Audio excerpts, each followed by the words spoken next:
ഏവർക്ക് നമസ്കാരം.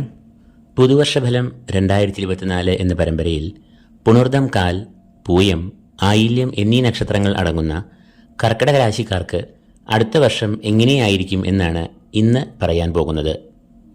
ഈ രാശിജാതർക്ക് ഏപ്രിൽ 30 വരെയും ഈശ്വരകടാക്ഷം, ഗുരുകടാക്ഷം എന്നിവ നൽകുന്ന വ്യാഴം ഈ രാശിജാതരുടെ 10ാം ഭാവത്തിൽ സഞ്ചരിക്കുന്നു.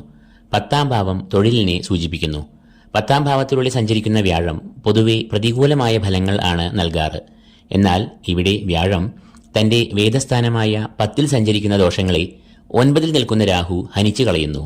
തൽഫലമായി വ്യാഴം 9ൽ നിൽക്കുന്ന ഫലങ്ങളായ ധനലാഭം, ഉന്നതി, ആഗ്രഹസിദ്ധി, കീർത്തി എന്നിവ കൈവരുന്നു.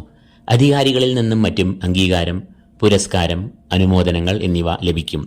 സർവകർമ്മങ്ങൾ, അഭീഷ്ടങ്ങൾ എന്നിവ സഫലമാകും. പുതിയ സംരംഭങ്ങൾ പോലും അഭിവൃദ്ധി പ്രാപിക്കും.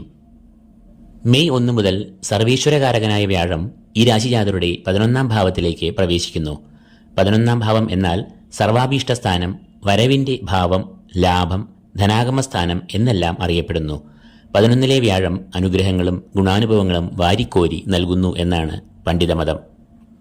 വ്യാഴത്തിനു പുറമെ ഈ രാശിജാതർക്ക് എടുത്തു പറയേണ്ട നേട്ടം കേതു നൽകുന്ന ഗുണഫലങ്ങളാണ്. കേതു പൊതുവെ കടുത്ത ദോഷങ്ങളാണ് വിതയ്ക്കുക എങ്കിലും ഈ രാശിജാതരുടെ 3ാം ഭാവമായ കന്നിയിലാണ് ഈ 2024 കേതു നിൽക്കുന്നത്. 3ാം ഭാവത്തിൽ കേതു പ്രബലൻ ആകുന്നു.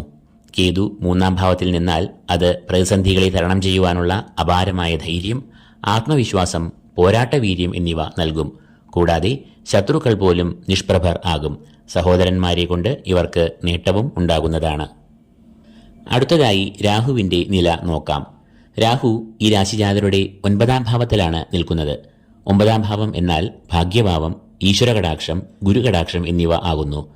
രാഹു എന്നാൽ മറയ്ക്കുന്നത് എന്നാണ് അർത്ഥം. അപ്പോൾ രാഹു ഭാഗ്യഭാവത്തിൽ നിൽക്കുമ്പോൾ ഭാഗ്യത്തിന് മറവ് വരുന്നു. ഈശ്വരാധീനത്തിനും മങ്ങൽ ഏൽക്കുമ്പോൾ കാര്യങ്ങൾക്കെല്ലാം പൊതുവിൽ ഒരു തടസ്സം ഉണ്ടാകുന്നു. എങ്കിലും 9ാം ഭാവമായ മീനം സർവീശ്വരകാരകനായ ഗുരുവിന്റെ ക്ഷേത്രമാകയാൽ ഗുരു രാഹുവിന്റെ ദോഷഫലങ്ങൾ ഒട്ടൊക്കെ നശിപ്പിക്കുന്നു. അതിനാൽ രാഹു 9ൽ സ്വതവേ നിന്നാലുള്ള കടുത്ത ദോഷങ്ങൾ ഏറെ ലഘൂകരിക്കപ്പെട്ടു പോകും. അതിനാൽ ഇവർ ഗുരുവിനെ നന്നായി ധ്യാനിക്കുക. ഗുരുവിന്റെ അധിഷ്ഠാന ദേവതയായ മഹാവിഷ്ണുവിനെ നന്നായി ഭജിക്കുക. വ്യാഴാഴ്ചകളിൽ ക്ഷേത്രദർശനം നടത്തുക. കൂടാതെ രാഹുദോഷ പരിഹാരത്തിനായി ദുർഗാദേവിയെ നന്നായി ധ്യാനിക്കുക. ദേവീനാമങ്ങൾ, മൂലമന്ത്രങ്ങൾ, ലളിതാ സഹസ്രനാമം എന്നിവ ചൊല്ലുക. കുറഞ്ഞപക്ഷം ദേവിയുടെ ശക്തി ഏറ്റവും അധികരിച്ചിരിക്കുന്ന ചൊവ്വ, വെള്ളി ഈ ദിവസങ്ങളിൽ എങ്കിലും വ്രതം എടുത്ത് ദുർഗാദേവിയെ നന്നായി സ്മരിക്കുക. അപ്പോൾ സർവേശ്വരകാരകനായ വ്യാഴം ഇവർക്ക് വളരെ അനുകൂലനായി നേട്ടങ്ങളും അനുഗ്രഹങ്ങളും നൽകുന്നു. കേതുവും വളരെ പ്രീതനായി ഇവർക്ക് ആത്മവിശ്വാസം, പോരാട്ടവീര്യം എന്നിവ നൽകുന്നു. രാഹു വിതയ്ക്കുന്ന ദോഷങ്ങളെ വ്യാഴത്തിന്റെ യോഗത്താൽ ഒട്ടൊക്കെ നിർവീര്യമായി പോകുന്നു. അപ്പോൾ ഫലത്തിൽ 4 പ്രധാന ഗ്രഹങ്ങളിൽ 3 ഗ്രഹങ്ങളും അനുകൂലമായി വന്നു. അപ്പോൾ ഇവർക്ക് കോട്ടങ്ങൾ വരുത്തുന്ന ആ 4ാമത്തെ ഗ്രഹം ഏതാണ് എന്ന് നമുക്ക് കാണാം.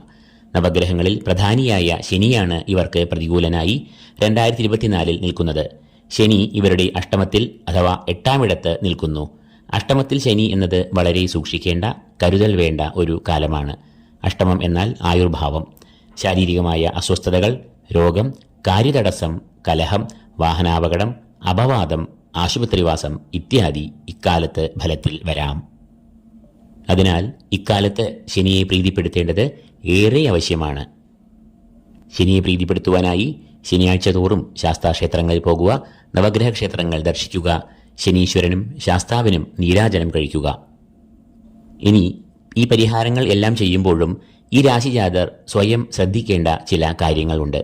അതുകൂടി ഒന്ന് ശ്രദ്ധാപൂർവം, ക്ഷമാപൂർവം കേൾക്കുക.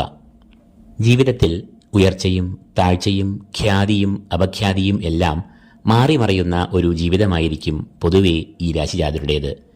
ഇവർ പൊതുവെ ഒരു കാര്യത്തെക്കുറിച്ച് ആവർത്തിച്ച് ആലോചിച്ചും ചിന്തിച്ചും കഴിയുന്നതിനാൽ മറ്റു രാശിക്കാരെ സംബന്ധിച്ച് ഇവർ തങ്ങളുടെ നല്ല അവസരങ്ങൾ പാഴാക്കിക്കളയുന്നു. മാത്രമല്ല കർക്കിടക രാശിക്കാർ പൊതുവെ അസ്ഥിരപ്രകൃതക്കാരാണ്. അതായത് ഇവരുടെ മനസ്സ് ചാഞ്ചാടിക്കൊണ്ടേയിരിക്കും.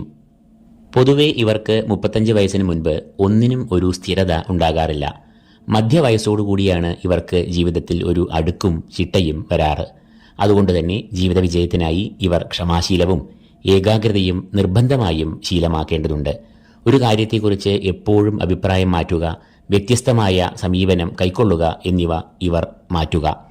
അപ്പോൾ മധ്യവയസ്സോടുകൂടി മാത്രം ജീവിതത്തിൽ വരുന്ന പുരോഗതി ഇവർക്ക് ജീവിതാരംഭത്തിൽ തന്നെ കരസ്ഥം ആക്കുവാനാകും. ഇത് കേൾക്കുമ്പോൾ സ്വാഭാവികമായും ഈ രാശിജാതർക്ക് തോന്നാം, തലവര മായ്ച്ചാൽ മാറുമോ എന്ന്. മൊത്തമായി മായ്ച്ചു കളഞ്ഞ് പുതിയ തലവര വരയ്ക്കുവാനൊന്നും കഴിയില്ലായിരിക്കാം. എന്നാൽ തീർച്ചയായും ആ തലവരയ്ക്ക് നമ്മുടെ ചിട്ടയോടുകൂടിയ ജീവിതത്തിലൂടെയും സമീപനത്തിലൂടെയും നല്ല ഭേദഗതികൾ വരുത്തുവാനാകും. താൻ പാതി ദൈവം പാതി എന്നാണല്ലോ. അപ്പോൾ പുണർദം കാൽ, പൂയം, ആയില്യം എന്നിവർക്ക് സർവ്വ നന്മകളും ശക്തിയും ആയുരാരോഗ്യ സൗഖ്യവും പ്രാർത്ഥിച്ചുകൊണ്ട് ഈ എപ്പിസോഡ് ഇവിടെ പൂർണ്ണമാകുന്നു.